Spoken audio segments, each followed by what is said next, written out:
Folks, I think we're reaching a turning point in this country. Ben Shapiro was the last best hope of the post-war liberal order in America. He was ostensibly, I use was very deliberately, a right-wing pundit, someone who would get into it and tussle with all the Democrats and everything, as you would expect a right-wing pundit to do. He'd give these detailed lectures about why the libtards are wrong and why we are right. He energized the youth who was lacking a champion from the let's just say the National Review class, the school of thought, which crept up in this strange intellectual space somewhere between laymen and academics. These people, led by former CIA asset, I guess you'd say. I think that's what he was, correctly termed an asset. I don't think he was an agent, William F. Buckley Jr. His father was a CIA agent, but I believe Jr. was never. I think he was an asset, not an agent. But anyway, the CIA's own William F. Buckley Jr., who was neither himself an academic nor a layman. He was better read than your average layman. He wasn't average Joe by any means. He had a mid-Atlantic accent, after all, which means that he didn't grow up around real people. That is a manufactured accent that was invented by, prep schools. And after World War II, Buckley completely cannibalized the American right. He almost single-handedly, it's quite interesting, managed to infiltrate and then overthrow the old right and superimpose his own pro-war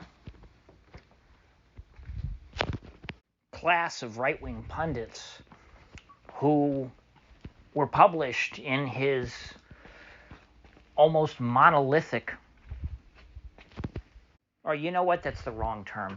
I would say that the National Review for many decades should be described as ubiquitous. And the result of the ubiquity of the National Review, led by William F. Buckley Jr., was a monolithic right wing. Because over time, slowly, as Buckley excommunicated, as the kingmaker himself, as he excommunicated pundits, politicians, and traditional right-wing leaders, he molded the right in his own image, in the image of the CIA. And that formed the status quo, really, at least until Pat Buchanan's presidential campaign back in 1992. But Buchanan was ultimately defeated by George H.W. Bush. And while Pat was always around, he was around for my whole life, he's still around now, his way of thinking, his heterodox right-wing perspective was never dominant. There were always fans of Pat Buchanan, but they were always kind of fringe, and they were somewhat accepted, although if you really asked the Buckleyites, the Ben Shapiros of the world, really, Pat Buchanan is an unsavory fellow, and we don't want him around. And, there were certainly a lot of conferences that would not welcome someone like Pat Buchanan to attend. But Buchanan had a substantial enough following that, he couldn't exactly just be ignored. But as long as he stayed in his corner, that was fine. But then everything changed, and I have to admit this, because I was wrong about Trump at the time, not that I had a YouTube channel back in 2016, but 2015, 2016, really. Trump was, and I would have never guessed this in my entire life, that Donald Trump would be the one to break the late William F. Buckley's grip on the American right. And it was after the emergence of Donald Trump, who was so popular despite having absolutely zero interest in studying the writings of Buckley or Buckleyites. He really didn't seem to care about the cliques. I don't mean cliques C-L-I-C-K, I mean cliques C-L-I-Q-U-E. On the right, he didn't care about the right-wing cliques because Donald Trump himself was not a man of the right. So what he did by reducing the relevancy of these people, the National Review is in shambles. It is a shadow of its former self. Nobody could call the National Review a relevant publication in American politics anymore. And that really was the cornerstone of the post-war conservative media complex. Fox News, of course, was forced to chase the ratings and to put people on its network who were, at least on the surface, more amenable to someone like Donald Trump, and phase out the Buckleyites, the Jonah Goldbergs of the world, who, for all of Fox's history, had formed, the core of their commentariat. And so you have Ben Shapiro, who in 2016 was not a fan of Donald Trump. He argued vigorously against him for all the reasons that you would have expected. And yet he has endured. He had managed to transition into living in that Trump world. He has made his peace with Trump's existence, unlike a lot of people who came out of that tradition, that school of thought. And perhaps not so coincidentally, he is also on the younger side. He's not as young as he used to be. I believe old Benji is a millennial after all. I think he's in his 40s now. I certainly remember Ben Shapiro as a young whippersnapper, but that he is no longer. Nevertheless, he is still the youngest representation of post-World War II American conservatism. And so he is still carrying water for all of their causes, even if most of the time, let's say, he is most interested in not necessarily rocking the boat with his, I'm sure, largely pro-Trump audience. He has built a big network, and when you have a big network like that, you don't try and necessarily just appeal to a small, insignificant niche of ideologues. You want a Big Tent.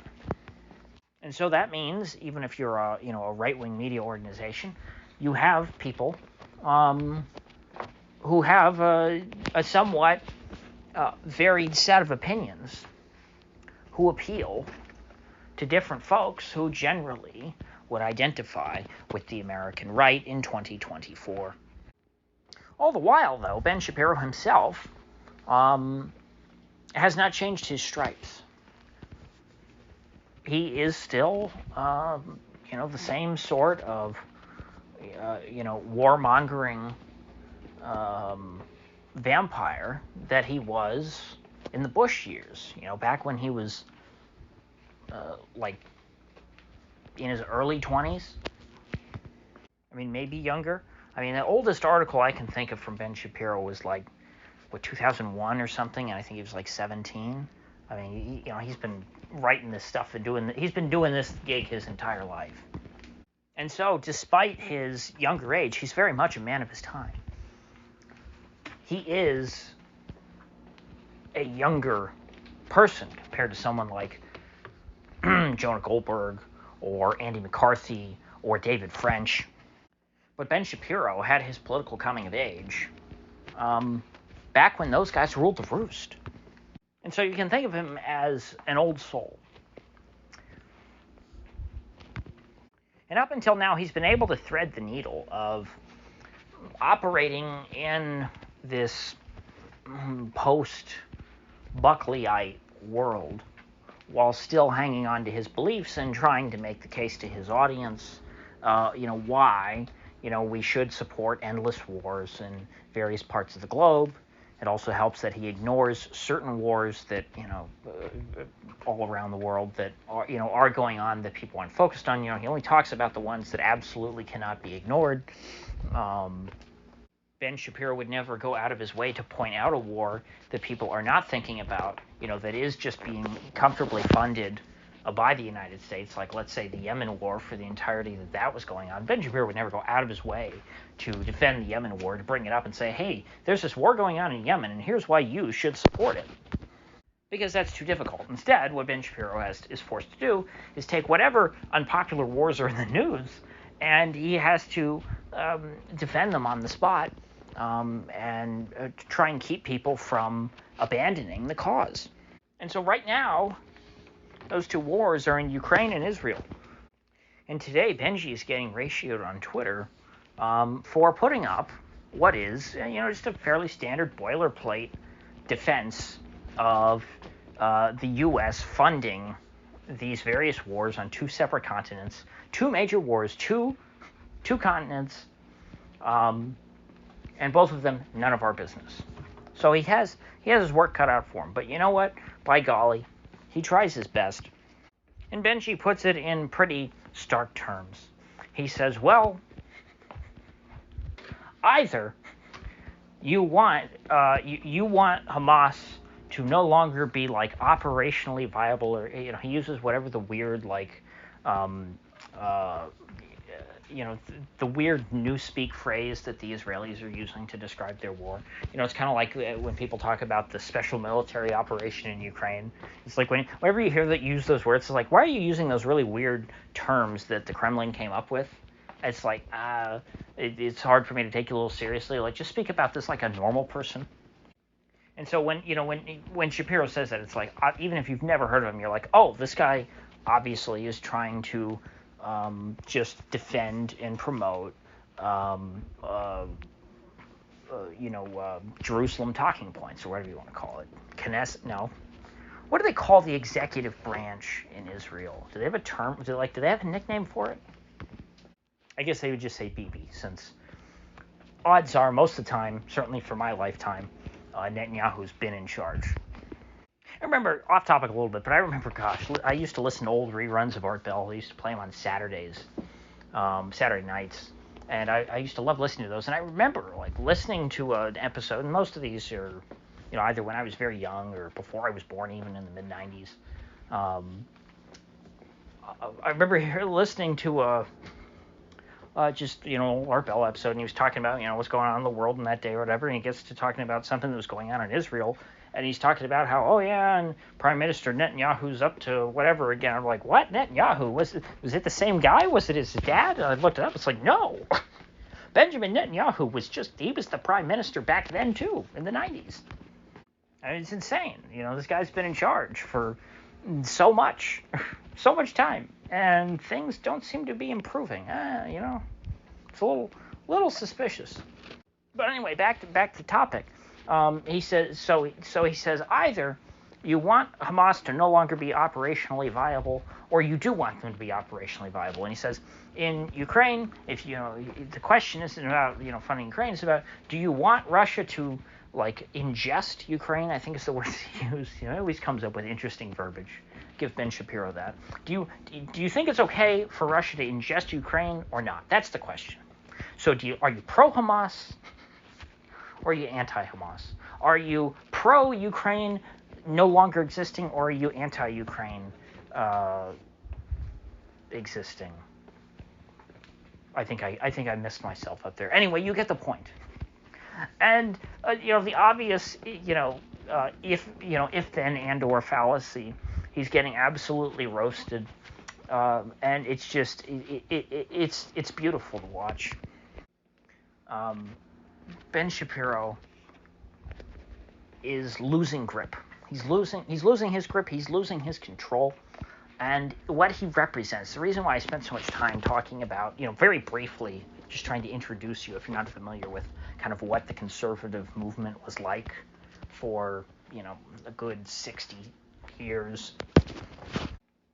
Yeah, I'd say 60 years. Mid-50s is about probably when the old right was dead. So 1955 to 2015, that period, it was very different from what we're in now. And Ben Shapiro represents the last gasp of that era. He is Bill Buckley's millennial.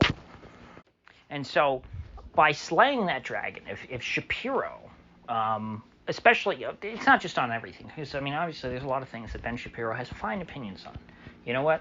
I used to find his videos where he would shit on college kids. I'd find them funny too. They were fine. I don't think Ben Shapiro is the devil. I don't think he's wrong about everything. But on the most important issues, he has like the worst opinion possible. And so those are the things that I want to see people question him, ridicule him, and corner him on.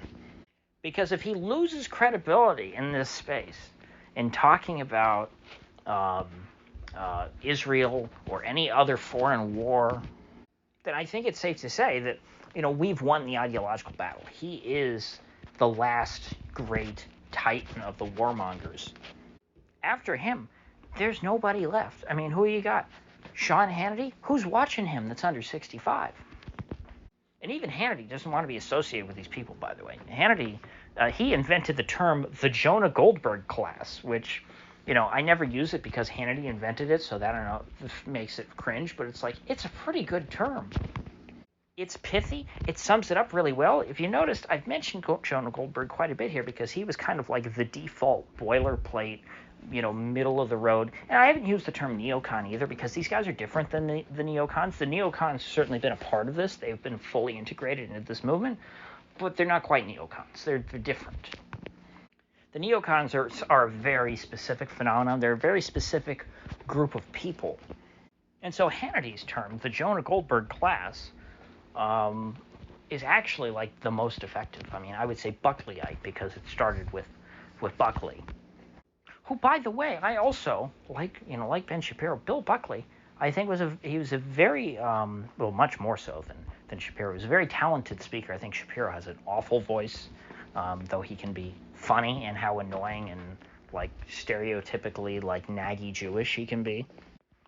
Buckley, I liked listening to him speak, although, I think he was a net negative for society, certainly. I don't think he was a good person. In fact, I think Murray Rothbard wrote a book on this whole phenomenon. I think it was called The Betrayal of the American Right. I have it somewhere.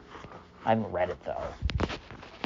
I meant to, though, because it's a very interesting period, and especially in the context of this past, close to a decade now.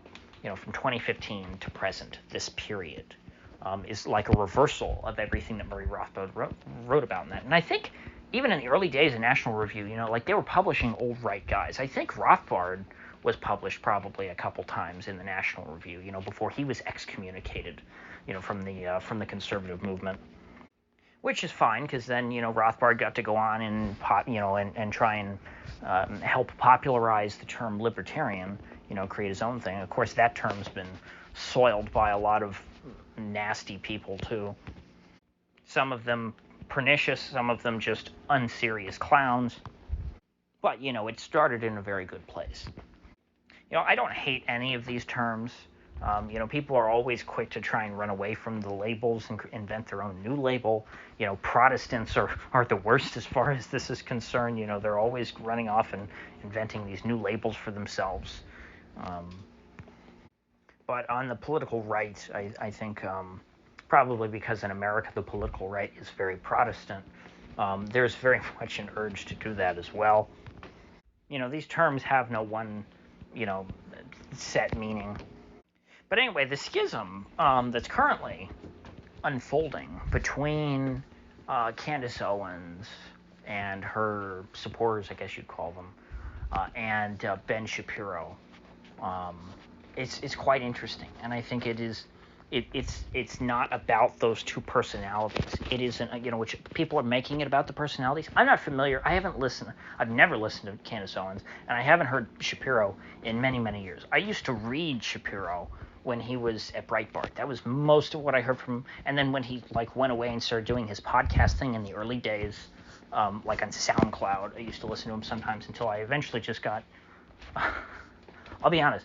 The reason why I quit listening to Shapiro, I never listened to it, because he was so incessant in talking about Israel when it wasn't even relevant. Like, there wasn't even anything going on in Israel. They just wouldn't shut up about it. And I said, I'm tired of hearing about how important Israel is. I'm going to turn it off. I'm going to go listen to something that's actually talking about American politics. And this was years and years ago. I think it was like right after Ilhan Omar got elected, and he was like, "Oh my God, this is unacceptable. Someone who's against Israel can't be allowed in the U.S. House. This is a betrayal of fundamental American principles. It's right there in the preamble of the Constitution, with liberty and justice for Israel. There, it's right there. It's written in black on vellum." And it's like, okay, Ben, I'm tired of it. And I had nothing against Israel at the time. I certainly, growing up in the mainstream American right, was always reflexively very pro-Israel. It's like, how could you not support, Israel over the Arab hordes? I mean, Arabs blew up the Twin Towers, right? I mean, and what's Israel's crime? Not letting their bread rise? So I took everything that they said absolutely at face value, the pro-Israel crowd. I had no reason to dispute it, except for the fact that they were just so damn insufferable. And so finally, I just had to just shake my head out of it, and I go, it's not this one-sided, it's impossible. The defenses of Israel were so absurd, I went to listen to the other side, because I said, you can't just be this irrationally, hostile towards anyone who has a different opinion. And I did not hold the opinion, I was not someone who's like, oh my gosh, Israel needs to be nicer to the Palestinians. Never had any reason to think that. Because I didn't follow the situation very closely, because I live in America. It wasn't really any of my concern. I didn't care what was going on in the desert in the Middle East. But it's like, message to the pro-Israel crowd. You turn people off when you just bullshit that much. Because the bullshit detector, eventually, it got overwhelming, and I just said, you know what, and I turned off. It wasn't, it's not like I just instantly turned on, I'm going to start listening to pro-Palestinian podcasts. I don't do that. I don't listen to podcasts that are all about, that are hosted by, guys of Arab descent in America who are, lecturing us about why we must fund, the Palestinians or something like that. I don't think someone like that even exists in America. I don't think that there is a polar opposite of Ben Shapiro. Someone who is so clearly, in the camp and loyal to one side of this conflict, the other side. But claiming to be, hey, I'm all about, I'm an American pundit, and here, let me give my opinion on American politics. My opinion on American politics is we need to send more money to Israel, and if you disagree, you're a racist. And so I think the walls are closing in on Mr. Shapiro, and it's a good thing. So with that said, I will see you folks back here in the next one.